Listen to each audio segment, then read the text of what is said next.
So this is the truck. It's now 5 years old. One of the first impressions I had when I went into the showroom was that the finish on the paintwork was incredible. Now, pointing you now at obviously at the hood. Now bear in mind that this truck has been through Odette, so it's been knocked about a little bit at various places. There's a dent here, which I don't know whether you can see it. Little dings and dongs in it. What can we do? But the finish, even now, after 5 years, on the top, the finish is incredible. Now that we live down here on the cement road, I still get to it. Another little ding there, look. And I still polish it. But the sides are a little bit the worse aware. Haven't cleaned it, as you can see. And you can see the kind of punishment that it comes in for. Now this is mainly just the splashing of being in the rainy season. But when we were in the mountain, it used to come in for lots of undergrowth brushing against the side. So if anything, if money was no object, I would have it resprayed, as long as I could be assured of the kind of methods that they would use in order to do that. See, so there's scratches and stuff here, unavoidable. I have to leave it in a parking lot, so it's not just me that's doing it, but you can see here, look, these little dings and things, and where people are hitting it. Now the new Raptor has cameras, I think either cameras all around or back and front. On this one, the camera is in the back. You don't see it, of course, but it's here underneath, and it's very useful, really very useful, because it shows the way the vehicle is pointing and the way that your steering wheels are going to take you. So the trajectory is predicted, and it shows you the way that it's actually pointing right now. So all of that, we put this in extra, and you can see there that it's completely waterproof. It's not going on the body at all. So, excuse me. So what can I show you? I'll show you the inside. There's all kinds of stuff on the inside. In the back here, all of this has all stayed quite nice, because mainly we're talking about traveling in the front. You might be surprised to see this. I'm not about to become some kind of machete killer. I used to have this, and it used to be under the carpet, and we would use that if ever there was any brush came down when we were in the mountains. I'd need that to get through, and that was quite often that used to happen. So in the front, as I said, I haven't cleaned it. Now this is our disappointment, is this kind of thing. Now in fairness, that I can imagine why that would happen. If I'm wearing jeans and it's got a stud in the back, I can hear it scrape on there. So it needs these to be replaced. But you can see what I mean about the marketing Raptor on the back, and the stitching and everything. When we first saw the truck, it was just beautiful. But over there where Beth is, I don't know why it should be worse on her side, but it is. And I would hope to be able to get these replaced at not too much money. So this gets dirty very, very quickly, and I'm ashamed, but that's it. It has pretty well everything. So it's a keyless entry, of course. What can I do for Laying this down. No, that hasn't helped. There we are. You can now see that's the readout, very, very clear. The truck has a computerized, it has a computerized system. Let me turn the AC off. It has a computerized system. There's so much on it that it's more than I know how to operate. But I operate as much as I need, so therefore it does what I want. It tells the time and it tells the temperature outside, and it gives you this readout here. This is on the audio. I'll turn the audio off. See we're there. So there you've got audio, and then the AC.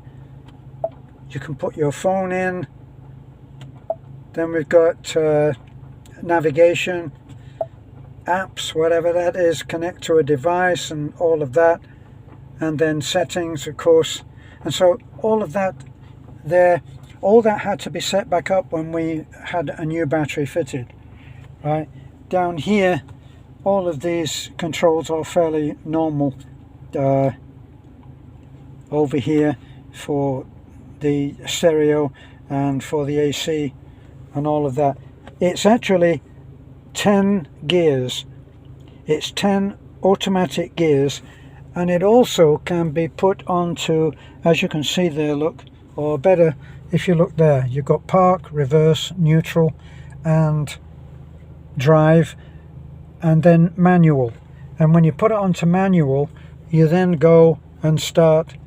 This would change gear up, and down the bottom there you've got changing gear down. All of these controls here go on to helping you to make choices up there. It has what's called a gradient, let me see, what was it called? Descent control. We used to use it all the time in the mountains. When you're coming down, you can put the descent control on, and then you don't have to control the gas at all. You set your speed and it does the rest for you. So then here you've got all the usual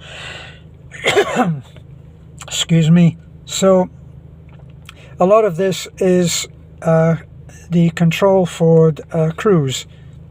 No way that you can use that here because there's too much happening on the road. But here, this one here, look, will give you changes. Let me see. There, changes there. So it will show you your fuel economy. I never look at any of this. Fuel economy. Go again. Average speed. That will tell you what your average speed was on your last trip. Fuel history. We're running very low at the moment. It tells you fuel history. Your average fuel, 9.3,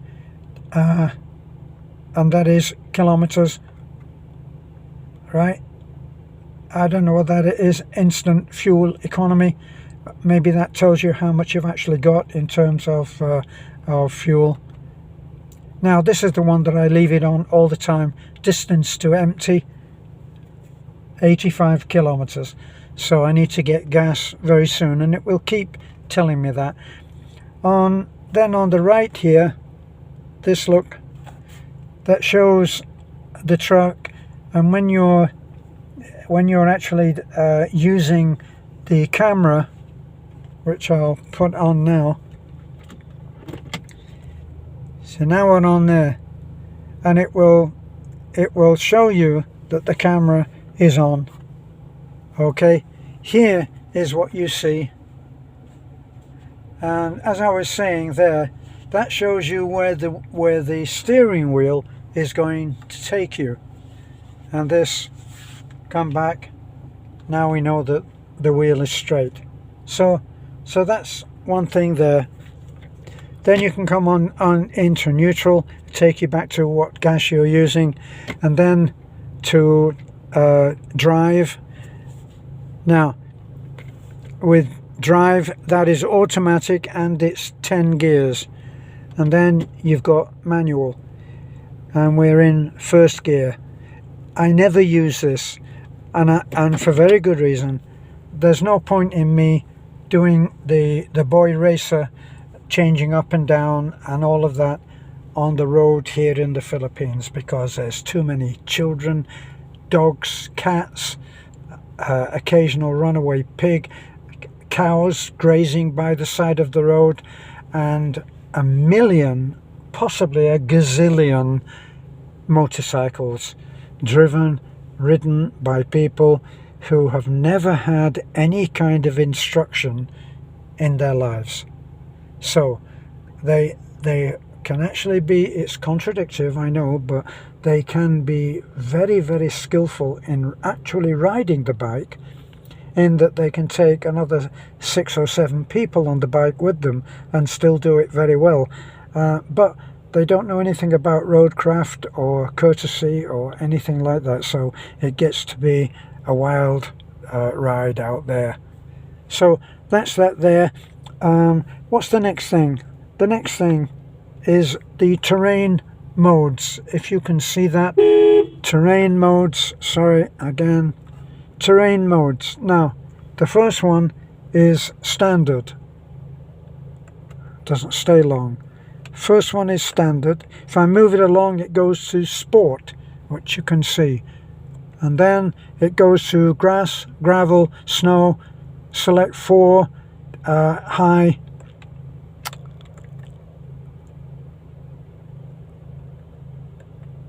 to engage. That means for 4-wheel drive. And then mud and sand, Baja means for the beach, and then rock, select 4, 4-wheel drive, low to engage. Now all of those are my friend Edgar, who also owns a Raptor. He actually uses that, and he uses the manual drive as well. I have no real need for that. But anyway, let's turn that off. I'm sure that there's more that I'm not showing you, which I should. But anyway, let me take you underneath, because the guys who say that they're into cars, into trucks, will be interested in this. When it shows you all of those different modes of driving, all are computerized from the steering wheel, and they change the setting on the suspension. Now the suspension on a Raptor is not the same as the suspension on, sorry, I'm getting myself positioned here, and we're losing the light, so I don't know how much you'll be able to see. This is the secret of the Raptor, is the suspension under here, and as you can see, instead of just a shock absorber and leaf springs, it has all of this like torsion bar setups, plus that's actually a cylinder there, let me see, that, which may even be a gas cylinder to aid the different kind of reception you're going to get when you go onto different road works. So there's no leaf springs, and this suspension is very, very heavy duty, but it's it's focused towards performance, and the truck performs incredibly. It goes around corners and bends as if it's on rails. So you can see that rather than just an ordinary shock absorber, it's actually more like a heavy duty McPherson strut that you would get in the front of any truck, and that's what's there. And then you have the same cross beams. Sorry, it's not a cross beam. I'm trying to squeeze under the truck, but these things here go across the vehicle as well. So it's all very heavy duty, as you can see there. Now if you look up the front, it's also pretty heavy duty there. The vehicle actually doesn't take as much load. Let's get out from underneath. It doesn't take as much load. Oh, I got my friend with me. As the Ranger. The Ranger takes 1,000 pounds, of course, but this, the Raptor, only takes 650, and you're told that right at the beginning. So this is another way of looking at it, give you a better idea. That's Rider there, and as I said, you can see that these cross bars stop the twisting of the suspension. My friend Kerry will probably give a greater breakdown of what we're actually looking at here. Now be kind when you're describing my camera work, because I'm lying on a piece of cardboard and it's not comfortable. So all of that there, you see, can you see? You see you have onto the diff, one going this way, and then the other one is there going the other way. The wheels are 17-inch wheels, and they are very heavy duty, plus because of the bigger wheel than standard, they fitted bigger brakes and it stops incredibly.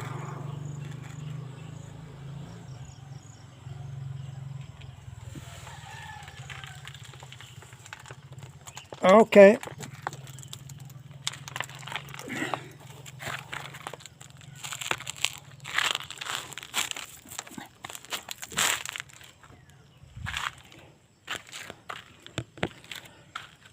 So that's the truck, and that's pretty well how it's worn. It, as I said, it does have some dings and dongs. When we had our little experience with Odette, we had 100-foot, looks like 100-foot coconut tree to me, and it fell down like this, and just the leaves on the top brushed against the side, and we were so lucky it would have literally written the truck off.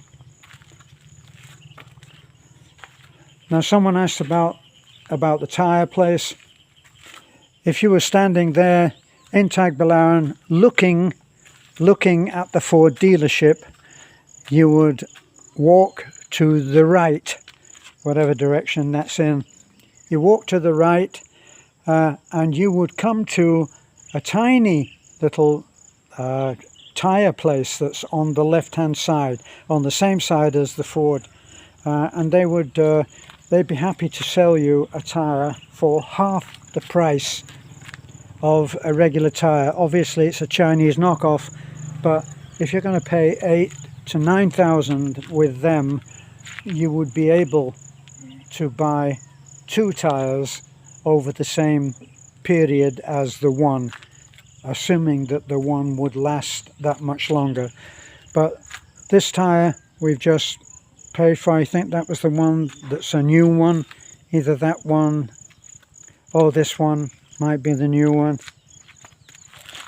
Yeah, that's the new one there, Conforcer, and that cost us in Taliban.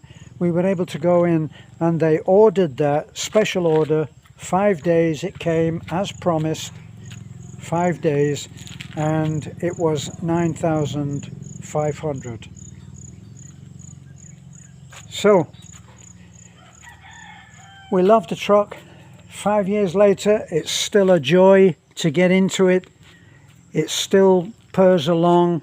It's a diesel, it's twin turbo, and I'm not saying that it's a Lamborghini, but what I'm saying is it's plenty fast. When you put your foot down, it goes. There is, of course, with the turbo, there's always that slight hesitancy before it picks up. But if you're going to buy something like this, you can afford to, well, we didn't, but my friend Edgar told me that you can go to a particular place in Tagbilaran and they will put an aftermarket adjustment to the turbos so that there is no pause, there is no sort of momentary gap where it then begins to pick up. So we love the truck, and that's saying something, isn't it? We've had it for 5 years and we still absolutely think it is the greatest thing that we ever did, and we had to sacrifice in order to get this. We never ever say, you know, I think we made a mistake, because we never feel that way. So it still looks pretty sharp when I polish it, which I do, and even now when I walk away after I've parked it, I often look back and think, pretty nice truck. So hope you enjoyed this. If you think it will interest anyone, please do share. I have to say that the reception and the treatment that we've had, the customer service that we've had at Ford's in Tagbilaran, they've not always been on time, but I think when we've driven up there, when we drive up there, it can be between 2 and 3 hours driving to get to them.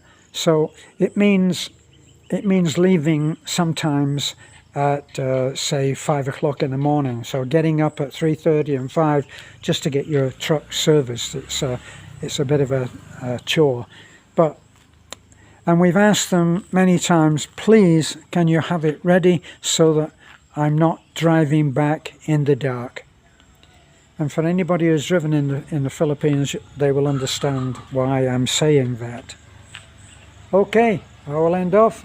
It's too long, of course, now, but what's new?